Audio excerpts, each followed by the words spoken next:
All thinking seeks spirit in nature. For science, the world of reality is something transitory, a crossing point through which it must pass to reach the essence of things. This essence can only be grasped as idea. That which holds the world together at its innermost core will be revealed only when the human spirit transcends this reality by destroying the husk and penetrating to the seed. We will never again be satisfied by the individual natural event, but only by the law, not by the individual, but only by the universal. Inwardly, the human being creates a world that relates to his spiritual needs, that harmonizes with what his spirit demands, that resides within the strict logic for which he strives. Outer nature, as it appears to us directly, will never be able to fulfill this for us. Only the penetrating gaze of the sun-like eye, E-Y-E, sees the spiritual sun that lives and reigns behind the appearances of things. The direct appearance seems robbed of divinity. That is why ages with a predominantly theological tendency could never establish an aesthetic science. Aesthetics can only be the offspring of an age in which the cultivation of art is seen as a noble task, in which art becomes the noble daughter of heaven, who must fulfill a divine mission. If we perceive the divine in its full intensity, reigning in every single phenomenon of nature, what then can the task of art be? The divine in its most sublime form would have to be recognized as an idea, so that the appearance of the particular could also be given its rightful place in the system of our worldview. An intuitive spirit sees in the detail the general, in the individual thing the idea, but only because while looking at what is real, he sees more in this reality than what the mere senses can see. He looks at the particular phenomenon and grasps the idea because he does not get stuck at the individual event. The artist transforms the individual element, bestowing on it a universal character.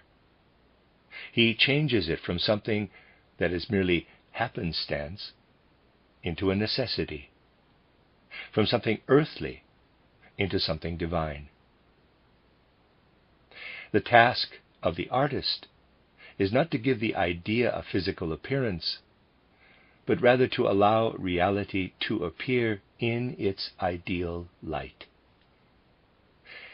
Significant is not the what, which is derived from reality, but the how, which is the province of the creative power of genius. When the individual element appears severed from the fabric of the world, and thus able to develop its own free ideal nature, it appears to us to be essentially different than in reality. And although it appears to us in its truth, this truth is illusion from the perspective of the laws of nature. In drama, natural necessity becomes a matter of ethics, because human activity must be deemed historical, not ethical. Beauty is not a microcosm, and if it were, it would not be beautiful. For it is precisely when the individual element surpasses its own characteristics and greatness that beauty arises.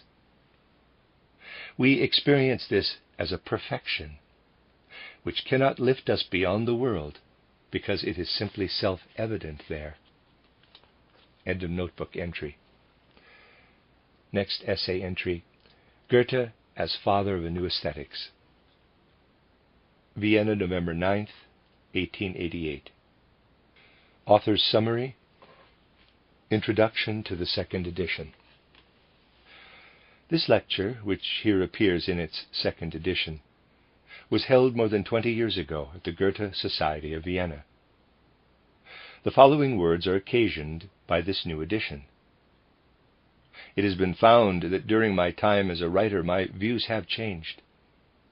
Where is the law stating that something I wrote 20 years ago must appear today without the need to change a single sentence?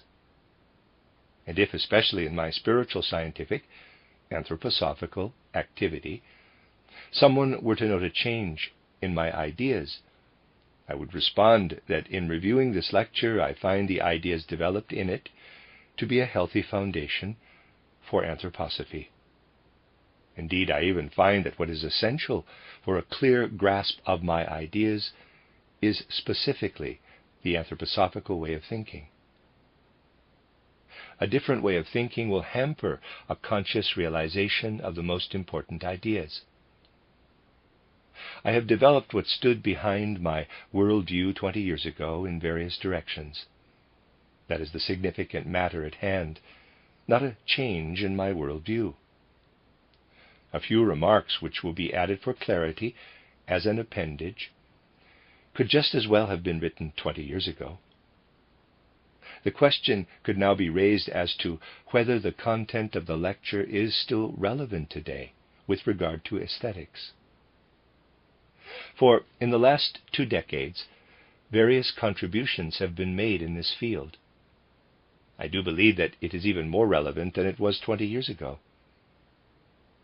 In relation to the development of aesthetics, the following grotesque sentence may be risked. The thoughts in this lecture have become even more true than when they first appeared, even though they have not changed at all. Rudolf Steiner, Basel, September 15, 1909.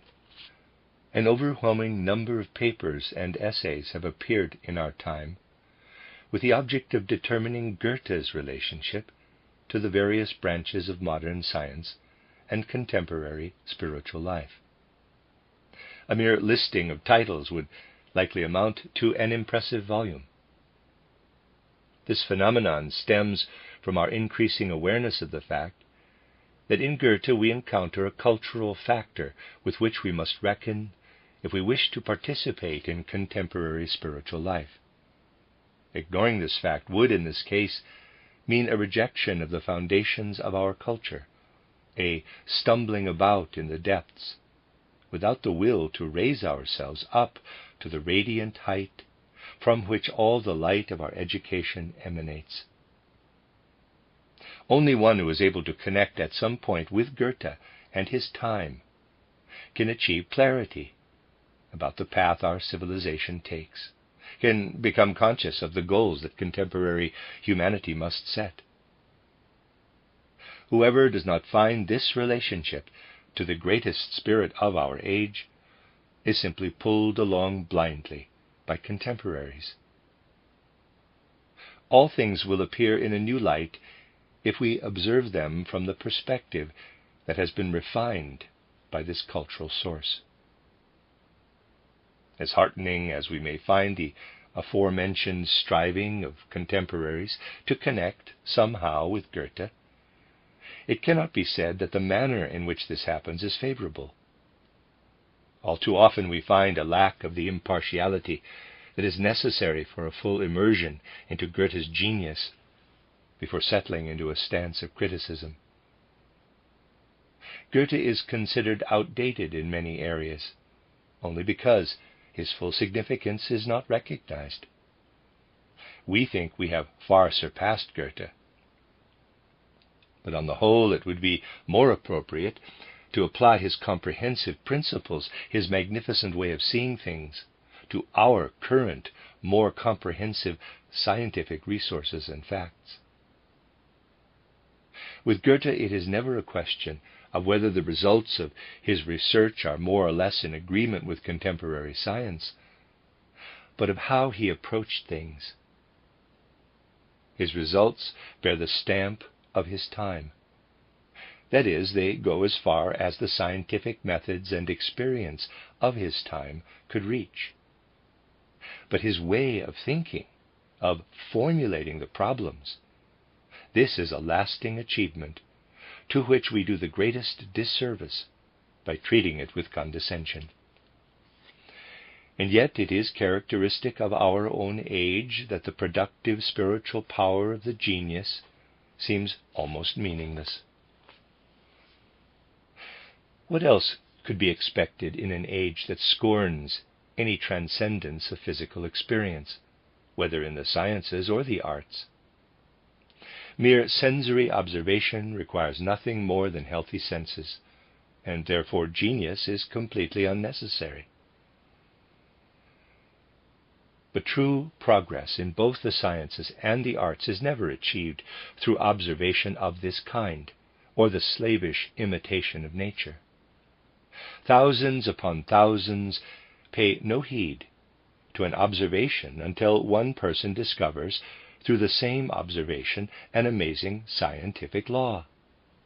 No doubt many people observed a swinging church lamp before Galileo, but this genius had to come along and discover the laws of pendular motion that are of such significance for physics.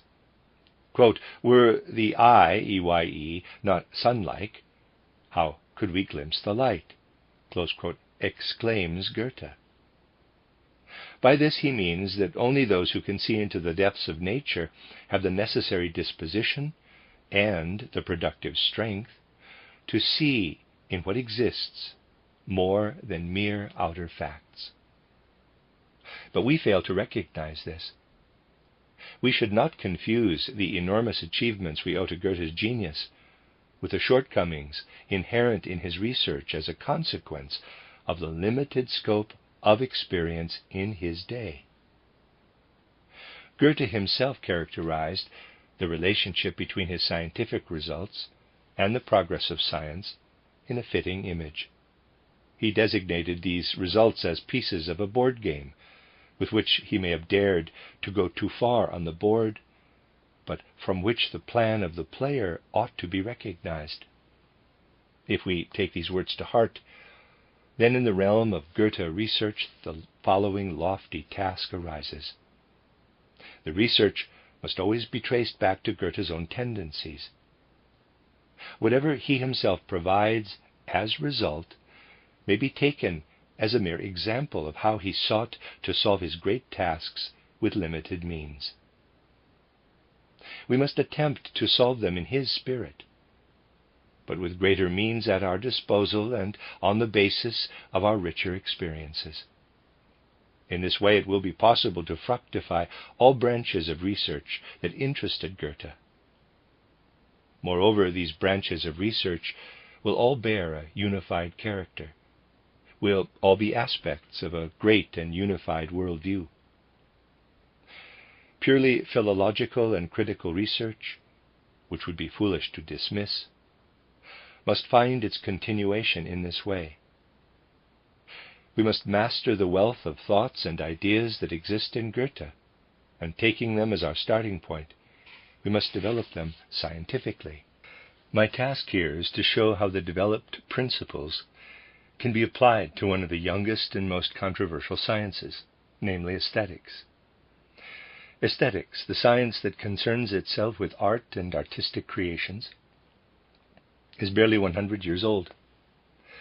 Fully conscious of the desire to inaugurate a new field of science, Alexander Gottlieb Baumgarten first appeared in 1750. This is the same time period that saw the efforts of Winckelmann and Lessing to arrive at a thorough judgment on the basic questions of art. Everything that had so far been attempted in this field cannot be deemed even the most elementary beginning to this science. Even the great Aristotle himself, that spiritual giant who had such an authoritative influence on all branches of science, remained unproductive in the field of aesthetics. he excluded the visual arts from the sphere of his considerations, showing thereby that he did not at all possess a concept of art. And furthermore, he knows of no other principle than the imitation of nature, which again shows us that he never grasped the task of the human spirit when it comes to artistic creation. The fact that the science of beauty arose so late is not a coincidence. It was not possible in earlier times for the simple reason that the preconditions were absent. What are these preconditions? The need for art is as old as humanity, but this need could not arise until very late, after humanity had grasped its task. The Greek spirit, which by virtue of its favorable organization derived satisfaction from the reality that immediately surrounded it, brought forth an epoch of art of the highest significance. But it did so in original naivete, without the need to create through art a world that can offer us a satisfaction that cannot be found any other way. Everything the Greek sought, he found in reality. Nature abundantly provided everything for which his heart longed, for which his spirit thirsted. His heart never longed for anything that could not be found in the surrounding world. The Greek did not grow beyond nature, and therefore all his needs were satisfied through it. He is indivisibly united in his whole being with nature, which creates in him and knows quite well what to create for him to satisfy his needs. Thus among these naive peoples, art merely formed a continuation of life and of the drives within nature. It grew directly out of nature. Art satisfied the same needs as its mother, only to a higher degree. That is why Aristotle knew of no higher artistic principle than the imitation of nature. It was not necessary to reach beyond nature, because the source of all satisfaction was already present in nature. Mere imitation, which to us seems empty and meaningless, was fully sufficient. We have forgotten how to see in pure nature the highest for which our spirit longs. Therefore, mere realism, which offers us that pure, higher reality, could never satisfy us. Such a time had to come. It was a necessity for the attainment of humanity's progressive development toward ever higher levels of perfection. It was possible for the human being to maintain himself entirely within nature, as long as he was not conscious of it. The moment that he recognized himself in full clarity, that he perceived within himself a realm at least equal to that of the outer world, at that moment he had to free himself from the fetters of nature. Now he could no longer give himself over to her entirely, and let her do with him what she pleased. Let her give rise to his needs and then satisfy them. Now he had to confront her. And in doing so, he had, in fact, separated himself from her. He had created a new world within himself, and out of this world streamed his longing. From it came his desires. Whether these desires, generated apart from Mother Nature, can be satisfied by her remains, of course, a matter of chance. In any case, the human being is now separated from reality by a deep abyss, and he must first establish the harmony that existed earlier in original perfection. Thus there arose the conflict between the ideal and the real, between what is wanted and what is achieved. In short, all that leads the human soul into a veritable spiritual labyrinth. Nature then stands opposite us, devoid of soul, devoid of all that announces itself within us as divine. The immediate consequence is the turning away from all that is nature, the flight from direct reality. That is the very opposite of Greece. Just as Greece found everything in nature, so this worldview finds nothing at all in her. That is the light in which the Christian Middle Ages must appear to us. Just as Greece was unable to recognize the being of art because it could not grasp its transcendence over nature, its creation of a higher nature, in contrast to the immediate reality, so too was the Christian knowledge of the Middle Ages unable to produce a theory of art. For art, after all, could only work with the means offered by nature, and erudition could not grasp how to create, within the profane reality, works that could satisfy the spirit's striving for the divine. Here, too, the helplessness of science did not prevent the development of art. Although the former did not know what to make of it, the most beautiful works of Christian art arose. Philosophy, which at that time trailed theology, knew as little about how to evaluate art in cultural development as did the great Greek idealist, the divine Plato. Plato, after all, simply declared the visual arts and drama to be harmful. His concept of the independent mission of art was so meager that he attributed to music some measure of justification only because it promoted bravery in war. It was not possible for the science of aesthetics to arise in a time when spirit and nature were so intimately connected. Nor was it possible in a time when unreconciled polarities confronted each other. Aesthetics could arise only in the time when the human being, freely and independently of the fetters of nature, saw with unclouded clarity that spirit which makes possible a reuniting with nature. It was for good reason that humanity raised itself above the standpoint of ancient Greece. For within the totality of coincidences that comprise the world, we feel ourselves placed into, we can never find the divine, the necessary. After all, we see nothing around us but realities that could just as easily be different. We see nothing but individual things, while our spirit strives for the archetypes. We see nothing but the finite, the transitory, while our spirit strives for the infinite, the permanent, the eternal. If then the human spirit, estranged from nature, is to return to nature, it must return to something other than that totality of coincidences. And Goethe calls this return a return to nature with the entire wealth of the developed spirit, with the cultural height of modern times. Goethe's view does not conform to the fundamental separation between nature and spirit. He wants to see in the world only a great whole, a unitary, developmental chain of beings within which the human being is a member, albeit the highest member. Quote, "Nature, we are surrounded and embraced by her, powerless to separate ourselves from her, and powerless to penetrate further into her. Unasked and unwarned, she takes us into the cycle of her dance, and hurries on with us until we tire and fall from her arms." Close quote.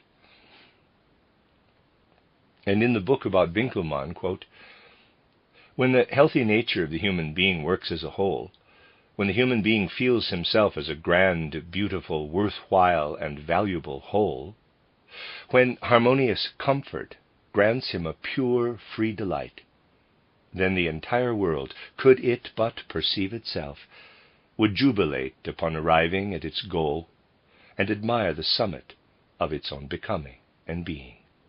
Close quote. Herein lies the truly Goethean capacity to go far beyond the immediacy of nature without distancing himself at all from that which constitutes the being of nature. What he finds among many especially talented people is foreign to him, namely, quote, "the peculiarity of feeling a kind of shyness in the face of true life, of retreating, of creating one's own world within oneself, and thus of achieving the most excellent accomplishments in relation to the inner life." Close quote.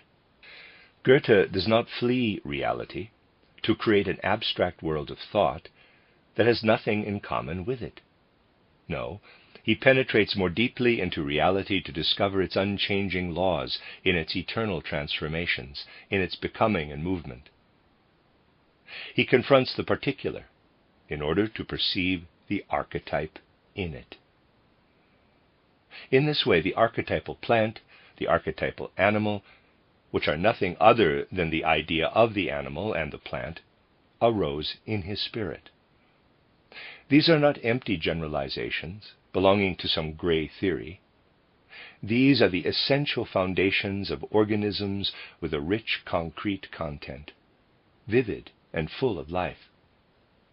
Not vivid for the outer senses, certainly, but for that elevated capacity of observation which Goethe discusses in his article on, quote, the intuitive power of judgment, close quote.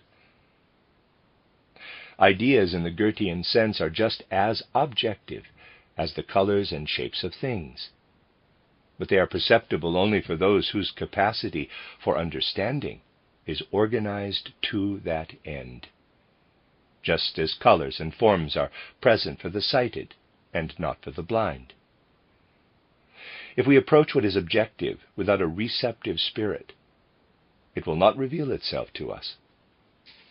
Without the instinctive capacity to perceive ideas, they will remain a field that is closed off to us. It was Schiller who gazed more deeply than anyone else into the structure of Goethe's genius. On August 23, 1794, he enlightened Goethe about the underlying nature of Goethe's own spirit, with the following words, quote, "You gather the entirety of nature to receive illumination concerning the particular. You seek in the totality of its phenomena for the fundamental explanation of the individual element. You stride step by step from the simple organization to the more complex, in order finally to construct genetically the most complex of all, the human being, from the materials of the entire edifice of nature. Because you create the human being according to nature, you seek to penetrate into his hidden workings." Close quote. Herein lies a key for the understanding of Goethe.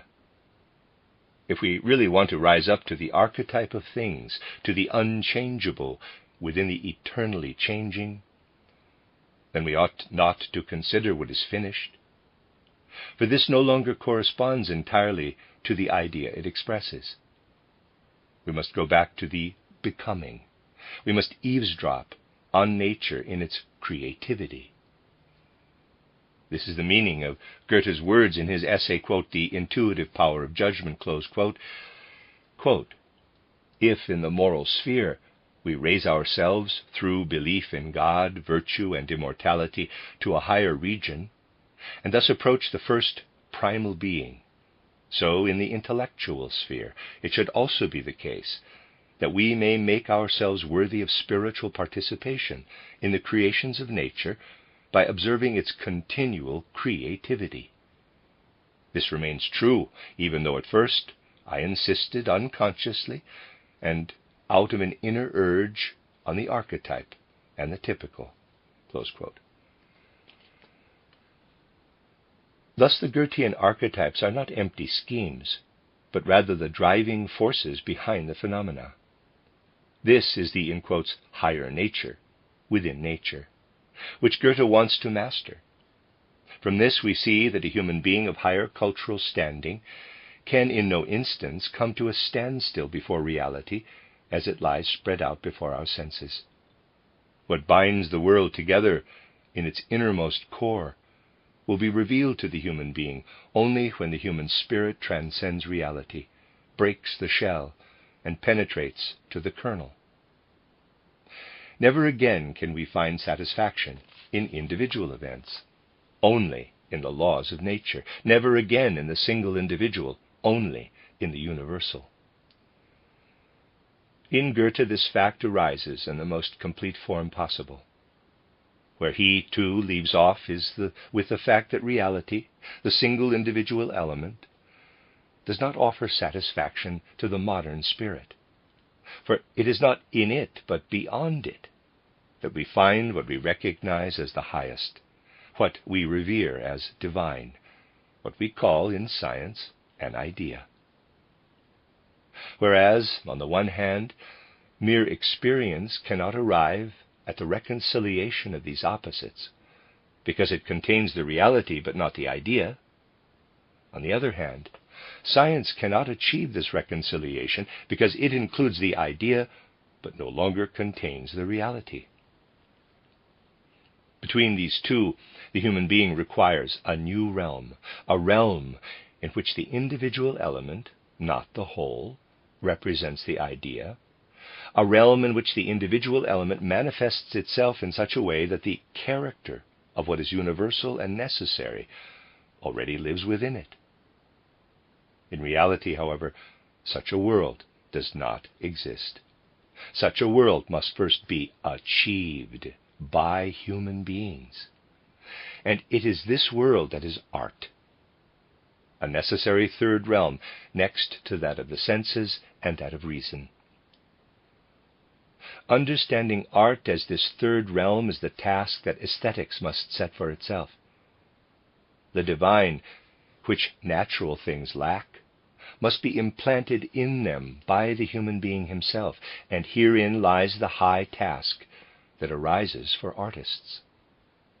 They must, in a manner of speaking, bring God's realm onto the earth. In his book about Winckelmann, Goethe describes this religious task of art, as it may well be called, in the following glorious words, quote, "In that the human being is placed upon the pinnacle of nature, he regards himself as yet another complete nature that must in turn bring forth another pinnacle. Therefore he heightens his powers by imbuing himself with all perfections and virtues, calling upon choice, order, harmony, and meaning to raise himself finally to the production of a work of art. This then compares splendidly with his other actions and works. Once it has been created, once it stands before the world in its ideal reality, it has a permanent effect. It brings forth the highest. For inasmuch as it develops spiritually from the totality of forces, it takes up in itself all that is glorious and worthy of devotion and love. By ensouling the human form, it uplifts the human being beyond himself, completes the circle of his life and activity, and deifies him for the present, in which the past and the future are contained." Such were the feelings that gripped those who beheld the Olympian Jupiter, as we can conclude from the descriptions, tidings, and testimonies of the ancients. God had become human in order to raise the human up to God. They beheld the highest dignity and were enthused for the highest beauty. Close quote. Thus the high significance of art for the cultural progress of humanity was recognized. And it is characteristic of the mighty ethos of the German people that it was the first to realize this, characteristic that for the past century all German philosophers have struggled to find the most suitable scientific form for the peculiar way in which spiritual and natural, ideal and real, have melted together in works of art. This, after all, is the task of aesthetics, to comprehend the essence of this interpenetration and to work through the individual forms as they present themselves in the various realms of art. The problem which we have first broached here, thereby precipitating all the central questions of aesthetics, led to the publication in 1790 of Kant's title Critique of Pure Reason. Its analysis immediately touched Goethe sympathetically. But despite all of the serious work that has been expended on this matter, we have to admit today that we have not achieved a completely satisfying solution to the task of aesthetics. The old master of our aesthetics, the keen thinker and critic Friedrich Theodor Fischer, was convinced to the end of his days that, quote, aesthetics is still in its beginnings, close quote. He thereby admitted that all strivings in this realm, including his own 5 volumes on aesthetics, denote paths that are more or less false. And indeed, that is the case.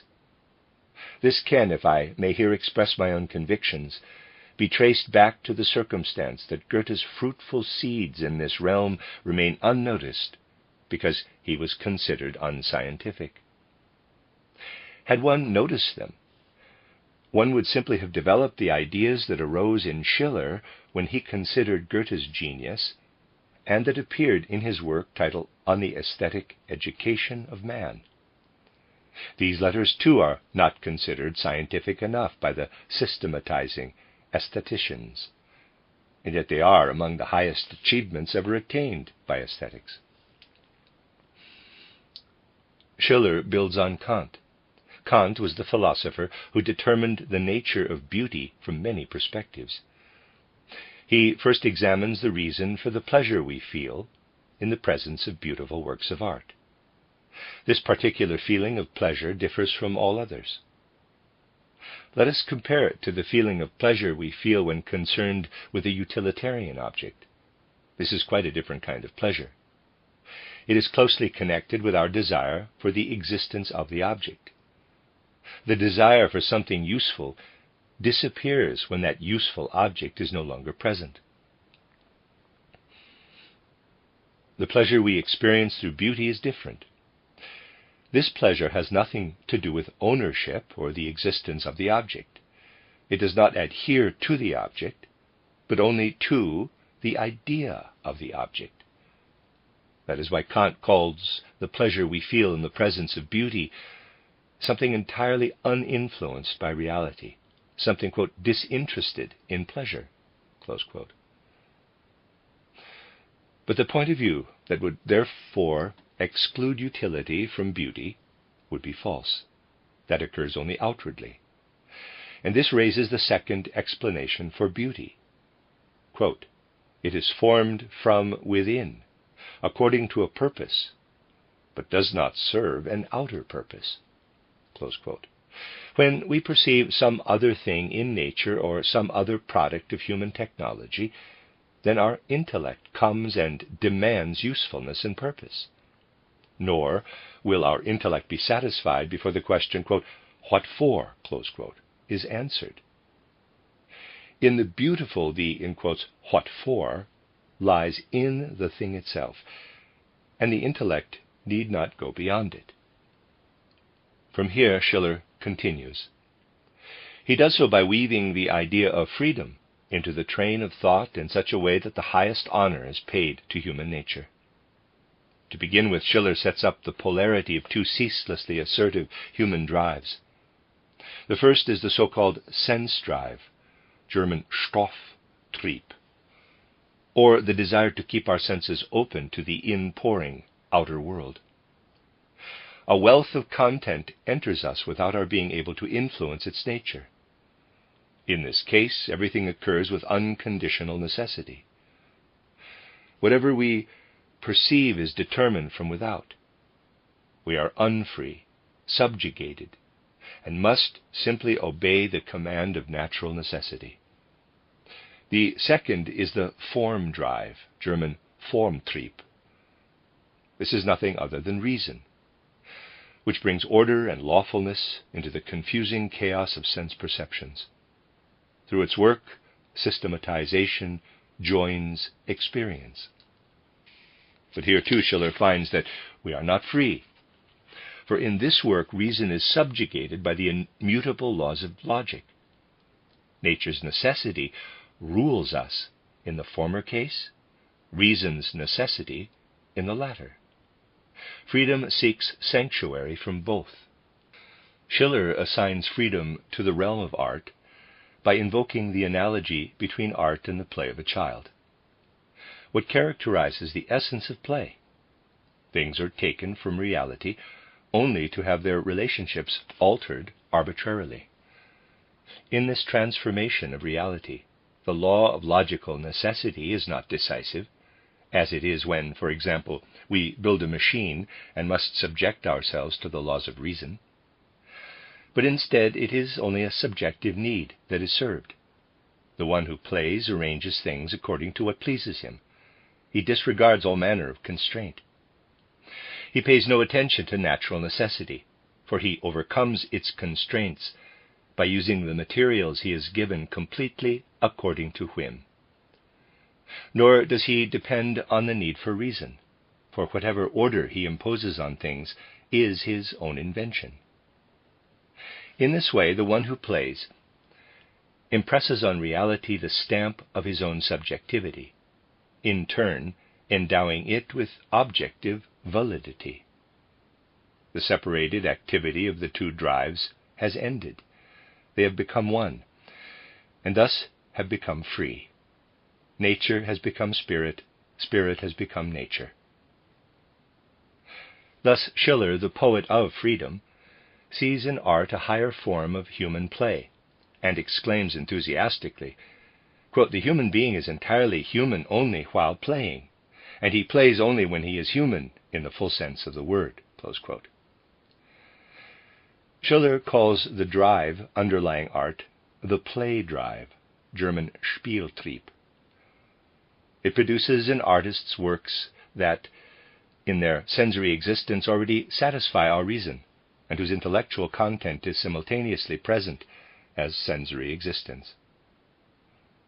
And the being of man works at this level in such a way that his physical nature acts spiritually, and his spiritual nature acts physically. Nature is raised to the spirit, spirit sinks to nature. The former is thus ennobled, while the latter is moved from its invisible heights into the visible world. Certainly the works that thus arise are not entirely true to nature, for in reality spirit and nature never coincide. Therefore, if we compare the works of art with those of nature, they seem to be mere semblance. But they have to be semblance because otherwise they would not be true works of art. With his concept of semblance in this connection, Schiller is unique amongst aestheticians, unsurpassed and unrivaled.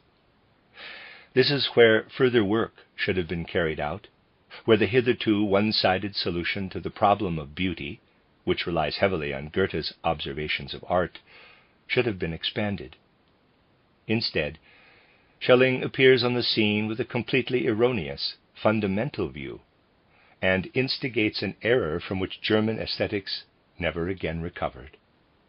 Schelling, like all of modern philosophy, finds the highest task of human striving to be the grasping of the eternal archetypes of things. The spirit strides past the real world and raises itself to the heights where the divine is enthroned. There all truth and beauty are revealed. Only the eternal is true, and also beautiful. Therefore, according to Schelling, real beauty can only be seen by one who has raised himself to the highest truth, for truth and beauty are one and the same. All sense-perceptible beauty is, after all, merely a weak reflection of the infinite beauty we can never perceive with our senses. We see where this leads. The work of art is not beautiful for its own sake, by being what it is, but because it depicts the idea of beauty. The consequence of this point of view is that the content of art is considered the same as that of science, since both of them are based on eternal truth, which is at the same time beauty.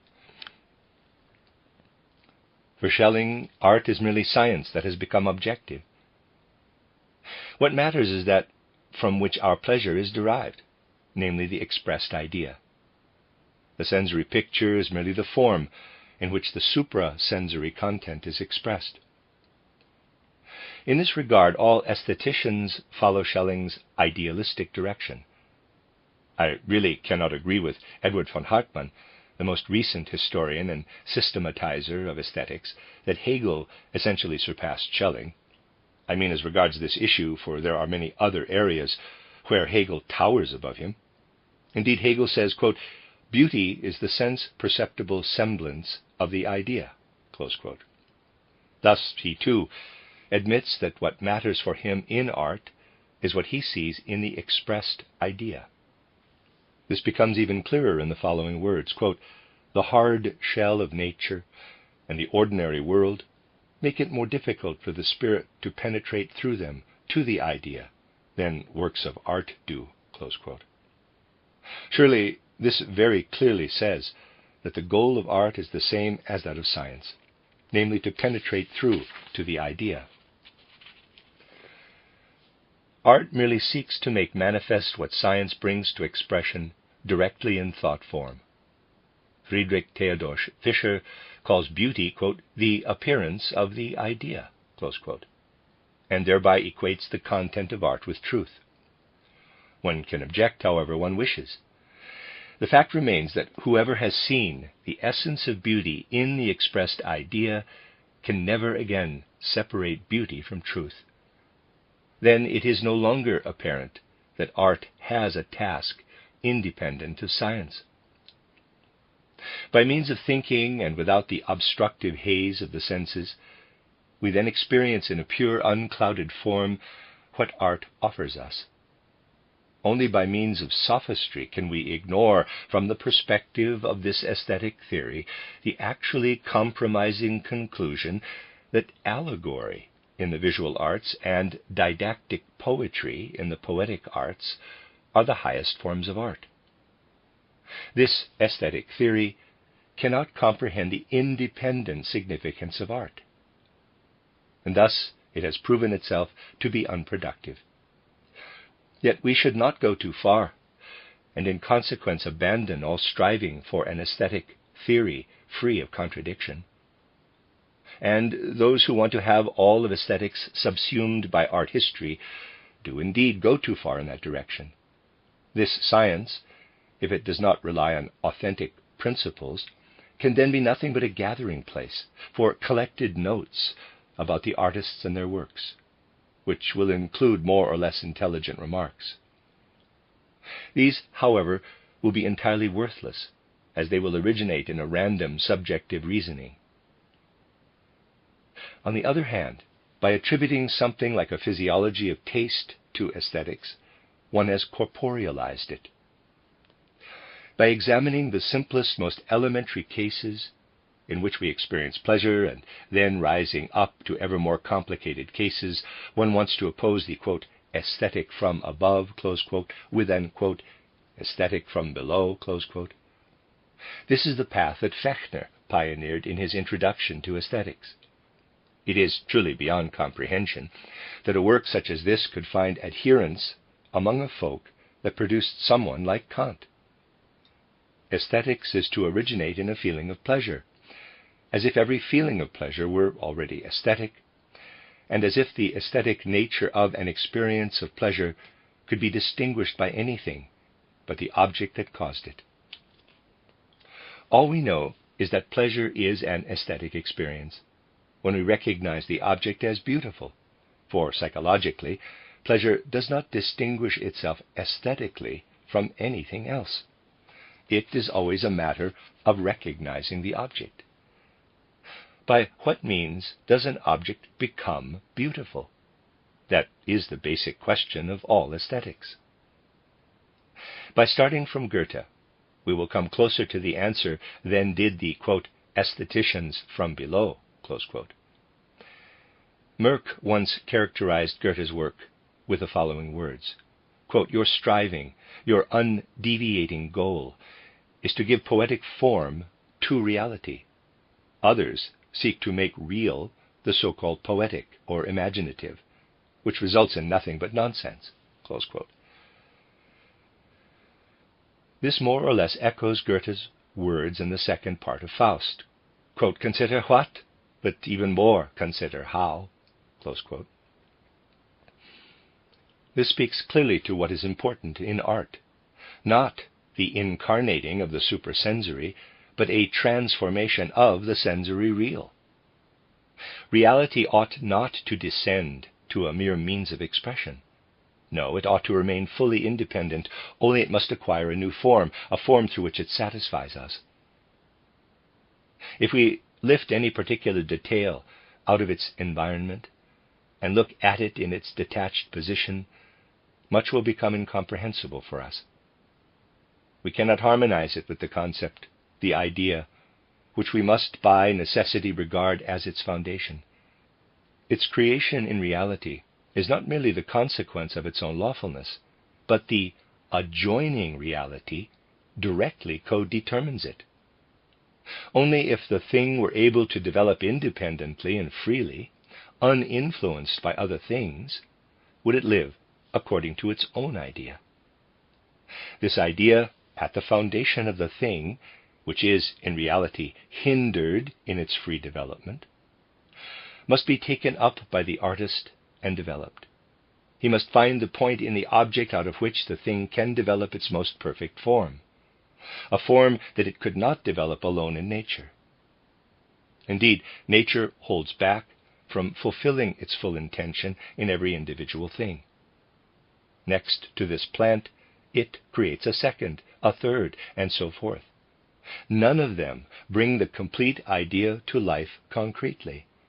In one plant, this aspect emerges, in another a different aspect, as circumstances permit. But the artist must return to what appears to him as nature's tendency. That is what Goethe means when he describes his creativity in the words, quote, "I did not rest until I found the incisive point from which much can be derived." Close quote. For the artist, the entire outer aspect of his work must bring to expression the entire inner aspect. In nature, the outer falls short of the inner, and it is up to the investigative human spirit to recognize it. Thus, the laws followed by the artist are none other than the eternal laws of nature, but pure and uninfluenced by any limitations. Therefore, what underlies artistic creations is not what is, but what could be, not the real, but the possible. The artist creates according to the same principles as nature, but he treats what is particular according to these principles. Whereas, to put it in Goethean terms, nature does not make anything of the particular. Quote, "It, nature, is always building, always destroying," close quote, because it does not want to reach perfection through the particular, but through the whole. The content of a work of art is some sort of sensory reality. This is the what. Through the form that he gives to the what, the artist strives to go beyond nature and its tendencies, to fulfill nature's potential, with its laws and means, to a higher degree than nature itself. The object that the artist places before us is more complete than it would be in nature, but it contains no perfection other than what it contains inherently on its own. Beauty consists of the object's reaching beyond itself, albeit on the basis of what is hidden within it. Beauty is therefore not unnatural, and Goethe is justified in saying, quote, "Beauty is a manifestation of the secret laws of nature, which, were they not thus revealed, would remain hidden forever." Close quote. Or, expressed differently, quote, "When nature begins to disclose her revealed secret, we experience an irresistible yearning for its worthiest interpreter, art." Close quote. Just as one can say that beauty is unreal, untrue, mere semblance, because what it represents can be found nowhere in nature to such perfection, one can also say beauty is truer than nature, for it represents what nature wants to, but cannot be. Goethe says the following about this question of reality in art. Quote, "The poet," close quote, we can easily expand Goethe's words to include all of art, quote, "is dependent on representation. Representation reaches its highest aspect when it competes with reality. That is, when its depictions are brought to life through the spirit, so that they have meaning for everyone." Close quote. Goethe finds that, quote, "there is nothing beautiful in nature that has not been motivated as true according to natural law." Close quote.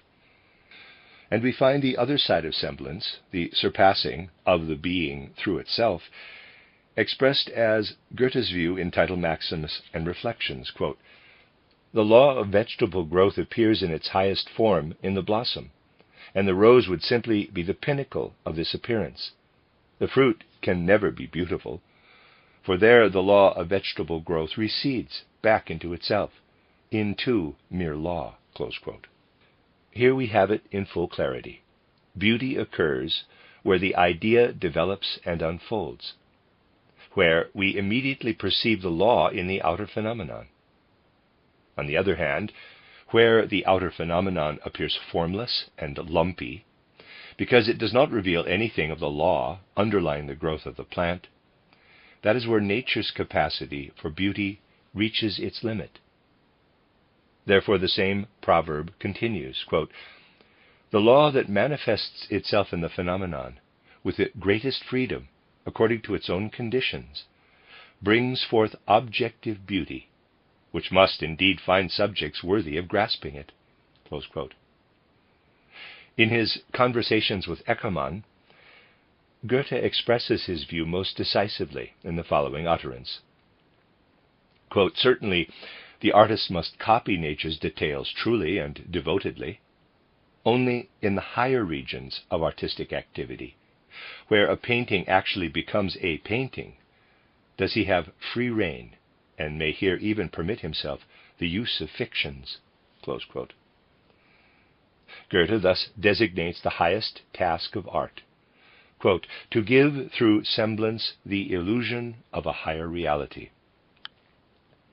But it would be erroneous to continue making semblance into reality to such an extent that in the end only common reality remained. Close quote.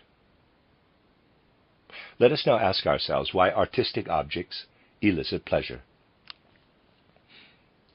Above all, we have to be clear that pleasure, which is satisfied by beautiful objects, is not wanting when compared with the purely intellectual pleasure we experience through the purely spiritual.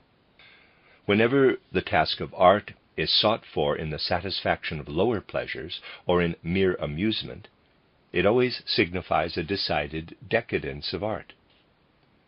Therefore, the reason for pleasure in the objects of art will be no different from the joyful elevation we feel in the world of ideas overall, which lifts the entire human being out of and above himself.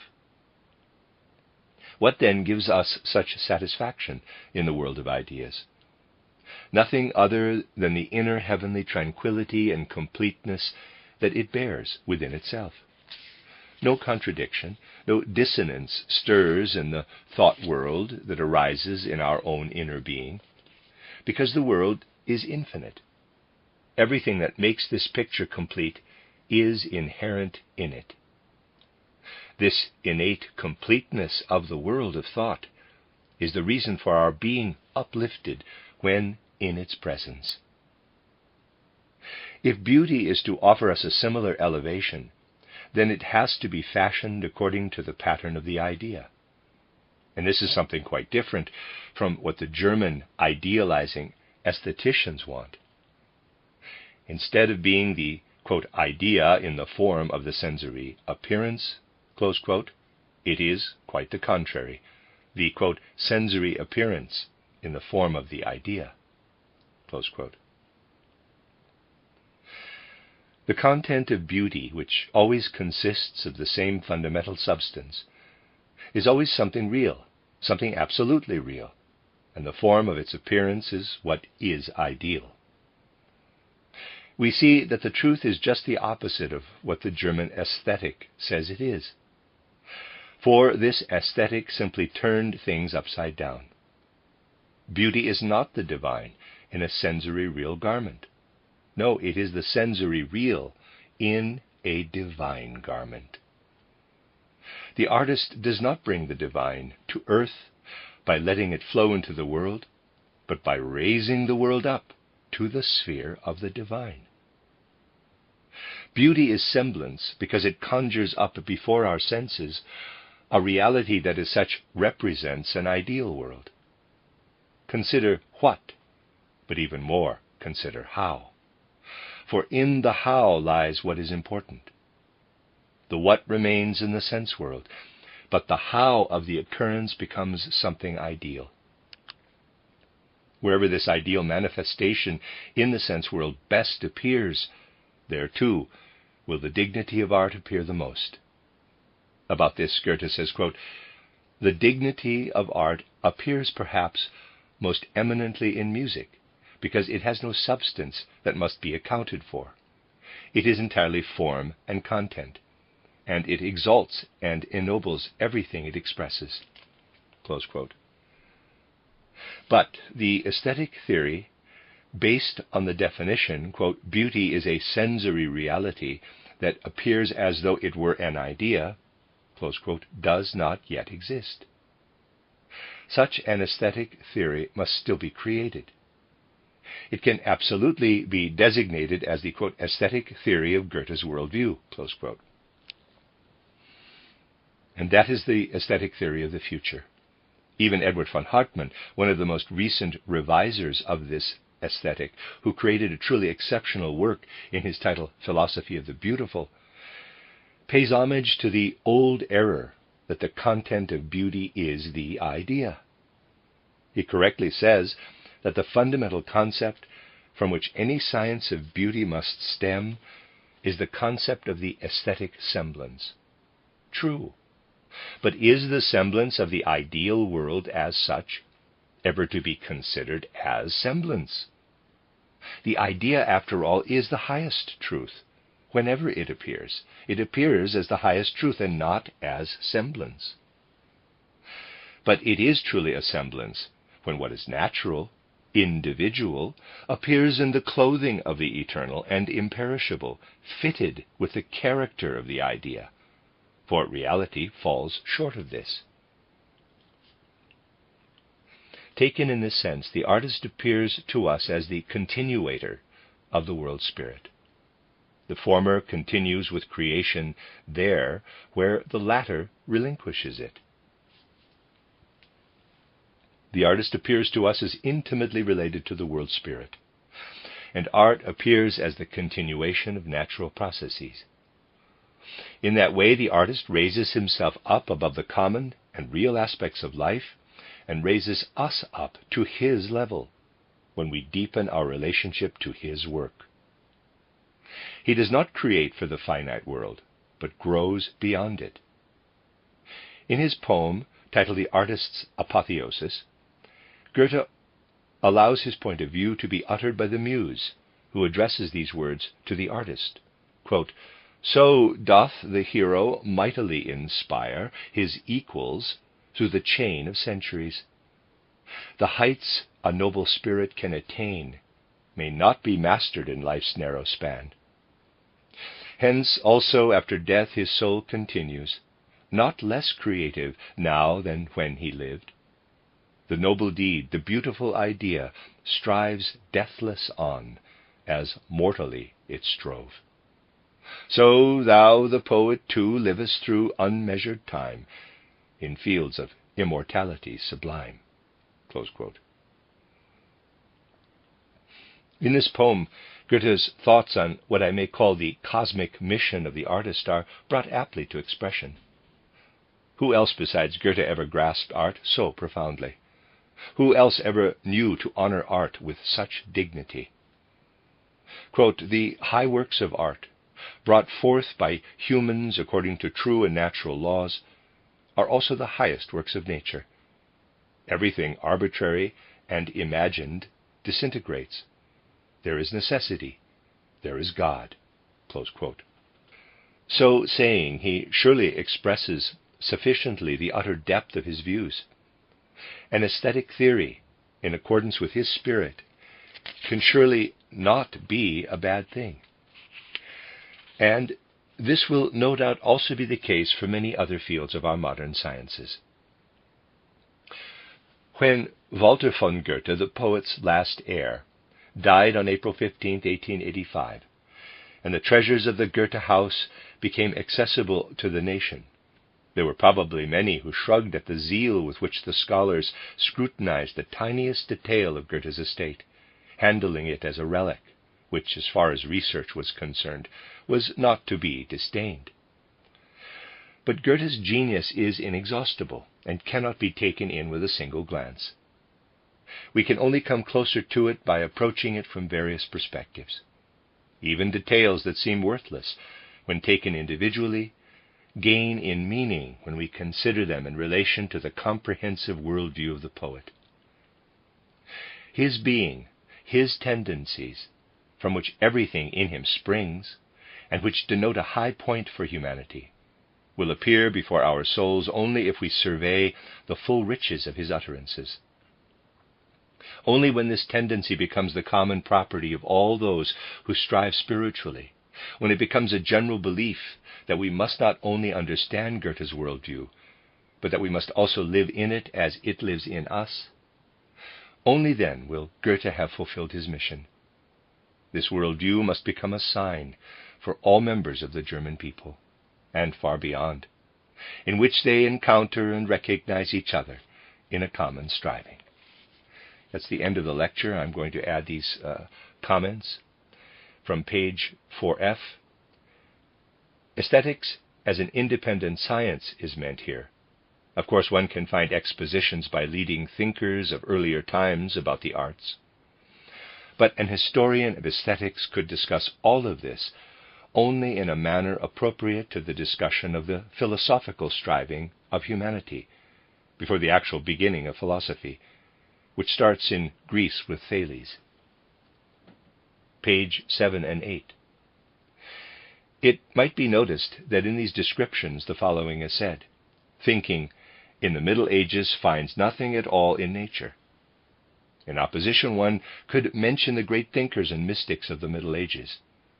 But such an objection rests on a complete misunderstanding.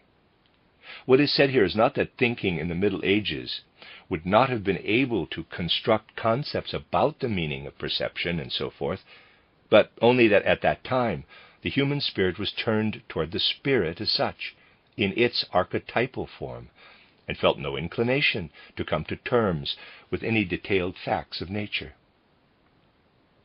Page 15. Schelling's, quote, mistaken fundamental perspective, close quote, does not refer to a raising of the spirit, quote, to the heights where the divine rules, close quote, but rather to the way Schelling applies this to the observation of art. This must be underscored, so that what is said here in opposition to Schelling does not get confused with the many contemporary critics opposing Schelling and philosophical idealism in general. One can raise Schelling to a very high stature, as the author of this treatise does, and nevertheless have many objections to individual details in his achievements. Pages 17ff.